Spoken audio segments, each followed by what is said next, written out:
Ohio, 2019. Everything around seemed safe, until you start noticing details.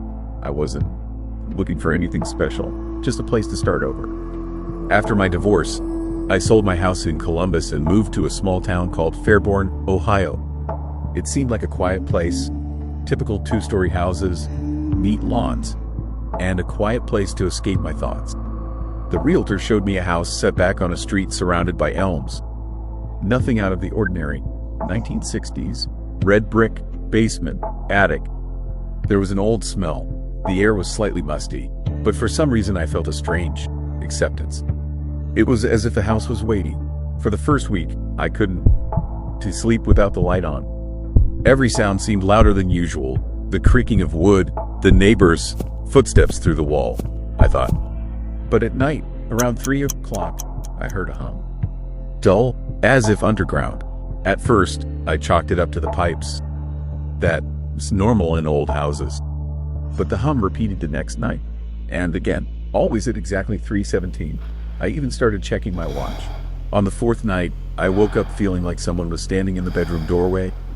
I couldn't hear footsteps, but I felt someone's gaze.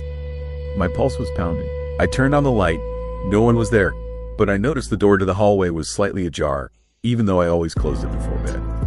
The next morning, I thought it all over. Logic is my lifeline. I needed distraction, I told myself, and began unloading boxes. I moved furniture, hung clothes, and laid out books. As I was moving a tall cabinet in the narrow hallway, I heard the dry crack of plaster. A thin vertical line appeared on the wall, as if someone had locked something there at some point. I stopped. My fingers instinctively traced the line. A cold, almost icy spot.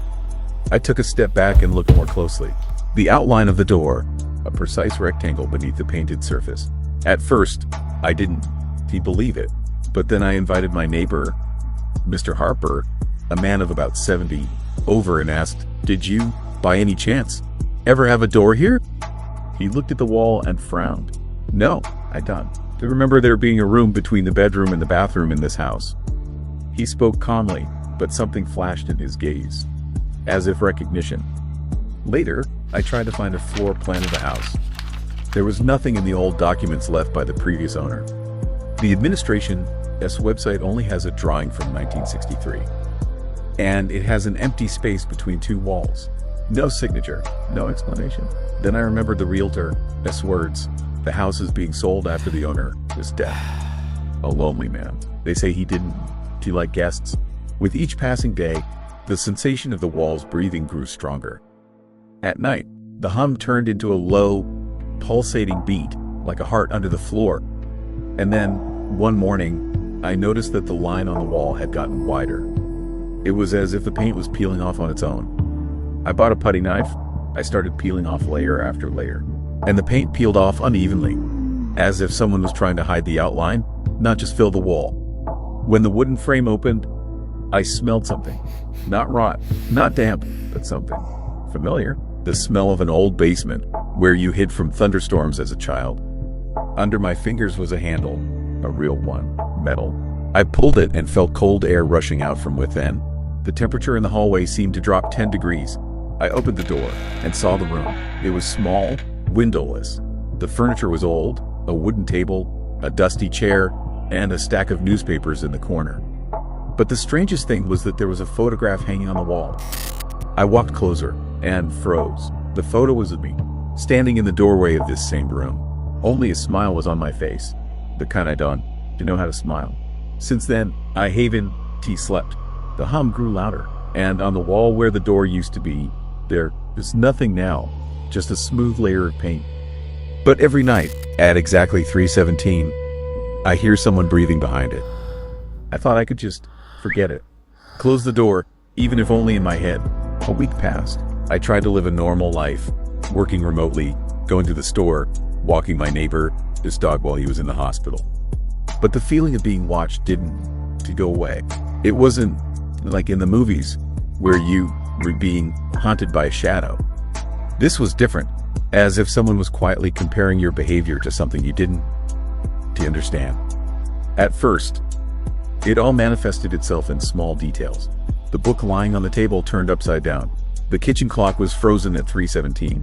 Mrs. Allison, whose neighbor said she saw the light on in your window, even though I was at work until late in the evening. I checked the outlet, the timer, even the cameras on my phone. Nothing, but every night now began with me checking that wall. Smooth, dead. I began to notice a strange smell, a mixture of dust and something metallic. It appeared closer to nightfall and seemed to rise from above. I went up to the attic. There were old boxes there, covered in thick cobwebs. Written on the lid of one of them in faded ink, M. Collins, 1974. I don't know who this is. Inside are old magazines, a couple of Polaroids, and a tattered leather notebook. On the first page is neat, feminine handwriting. He got up again in the night. He stood in front of the wall. He talked to her. I flipped through the pages. The pages were filled with fragments, as if the woman had been trying to keep a diary but couldn't to get her thoughts together. The room opened again. The voices won. "Let me sleep," he said someone was living there. The last entry is dated September 10th, 1974. The rest is blank. I met Mr. Harper again at the store. The old man looked tired, but when I mentioned the house, his face tensed. "Did you find something?" he asked, not looking me in the eye. "I found a room, behind the wall." He looked at me sharply. "Don, to open the door again," he said quietly. "Some things, Don, do want to be found." Then, as if remembering himself, he added, "You must have imagined it. Old houses like to play with memory." But the tone of his voice suggested otherwise. A few days later, I noticed something strange again. The photograph I found in the room had reappeared. This time, it was framed on the shelf next to the TV. I didn't touch it or move it. The photo is the same. I'm standing in the doorway. But now there is a shadow behind me, a human silhouette, fuzzy, as if it had moved when the picture was taken. I tried to make out the reflection, but no matter the lighting, the silhouette remained, as if fused into the paper itself. That night, I couldn't take it anymore. I set my phone to record, pointed the camera at the wall, and went to bed. I woke up to a click, that same sound you make when you turn a doorknob. I jumped up and turned on the light. The camera captured everything. At 3:17, a flash of light, as if a crack had opened for a second. A jet of steam, like cold breath, emanated from it. Nothing else. I sent the video to a friend who works in the police. He replied a day later, "This can be true." I checked it frame by frame. At the 6th second, there is a reflection. You can see it there, but you standing closer to the door than the camera. And you looking straight into the lens. Since then, I haven't used mirrors. And every time I see my reflection in the window, it seems to me that it blinks a little later than I do. It's been raining for 3 days. The sky isn't gray. It's the color of rusty iron. The air is hollow, like a basement. I hardly sleep. Every night. 3:17. Click. A crack in the wall. Sometimes. A short metallic thud, like someone dropping something on concrete. I tried recording sounds, but the recorder only picked up static. But at the 6-minute mark, the same moment always appears. First a light breath, then a voice. A whisper, barely audible. "You were already inside." I started looking for rational explanations. Humidity, settling foundations, old pipes. But everything seemed to adapt to my attempts to calm down. When I turned on the radio, a familiar rustling sound always flickered between stations. When I opened my laptop, the cursor moved by itself to the word "rec." One day, the screen simply went dark, and for a moment, a wall was reflected there, with a door. A door that wasn't there. Late at night, the phone rang. The number had no area code, just numbers 0317. I picked it up, and I could hear breathing on the speaker. Even too close. I couldn't stand it any longer and shouted, "Who is it?" After a short pause, I heard, "You have to finish." The connection was cut off. A couple of minutes later, a notification came. New video uploaded. My YouTube channel. I hadn't uploaded anything. The video was 17 seconds long. On the screen, I was sleeping on the bed, but behind me, against the wall, someone was standing, a blurry figure, as if filmed underwater. When I paused at the 16th second, I realized she wasn't standing behind me, but inside the wall. Every evening, the air in the room becomes thick. I feel pressure in my ears, like on a plane before landing. Sometimes the room seems to breathe. The wallpaper moves slightly, as if someone is coming from inside. I tried calling someone to show me, but when the neighbor comes, everything disappears.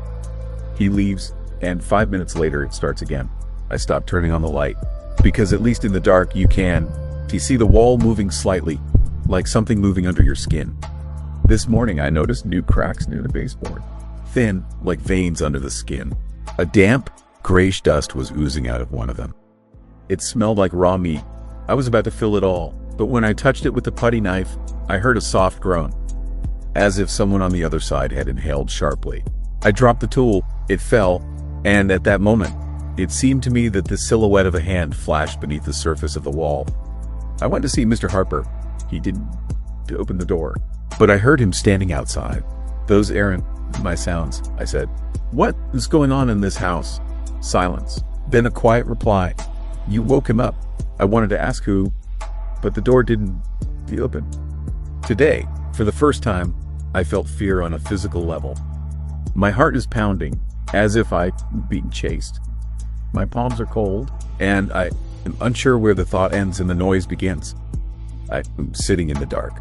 I hear something hard scraping slowly across the floor somewhere below. Then, silence, and a step. One, just beyond the wall. I'm afraid to look. But this time, not because I'm scared, but because if I look, the wall might disappear again. And I'll finally understand that the room I is in to behind the wall. It is inside me. The air had been thick as syrup since early morning. When I woke up, the sun hadn't moved. It hung in one position, as if stuck. There were no birds. Even the wind had disappeared. I realized the clock on the wall wasn't working. 3 hours and 17 minutes. Forever, I tried to leave the room, but the door was soft. My fingers sank into it as if it were flesh. A soft, squelching sound came from inside, as if someone was breathing behind the wall. I stepped back, but the floor beneath my feet shifted, as if reacting to my step. My reflection in the mirror no longer moved in sync. It stood still, blinking later than I did. And then it smiled, not with my face. I shattered the mirror. The shards fell, revealing not a wall, but a cavity. A void that smelled of iron and damp earth. I tried to reach the exit, but every door led to the same room. The same smell. Wet concrete, dust, rust. With each circle, the lamp grew dimmer, and the walls grew darker. I noticed the floor was covered with thin footprints. They moved in a spiral, converging in the center of the room. I followed them. Where they ended, there was a crack. A soft thumping sound emanated from it, like a heartbeat, slowly, heavily. I leaned closer and put my ear to it. Inside, I could hear someone whispering, "You, rehome." When I pulled back, the wall began to breathe. The wallpaper fabric bulged and pulsated. Wetness emerged from a seam. For a second, it seemed to move in time with my breathing. I tried to scream, but it didn't work. The air in my lungs seemed frozen. The room was dead, and sound didn't travel. And then I realized the house I isn't just alive. It is listening. Every movement I make is reflected in it. I turned my head, and the walls trembled slightly. I blinked, and the light flickered back, as if we were connected now.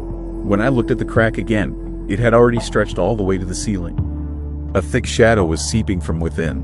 Not black, more like the color of liquid graphite. I felt a slight jolt, and then something grabbed my ankle.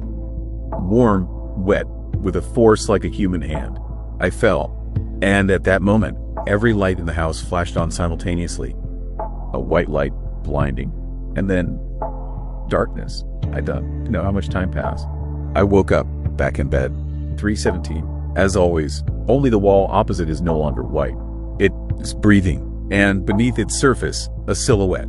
He slowly approaches. I see the outline of a face appearing within the material. Mine. He opens his eyes and whispers, "Now it's your turn to look." And when the light flashes again, I am already on the other side. Where the crack was, there is now a smooth wall. On the other side, footsteps, and someone's voice. Oh my God. What is that sound? I want to scream, but there is no sound, only rustling and breathing. 3:17. He woke up,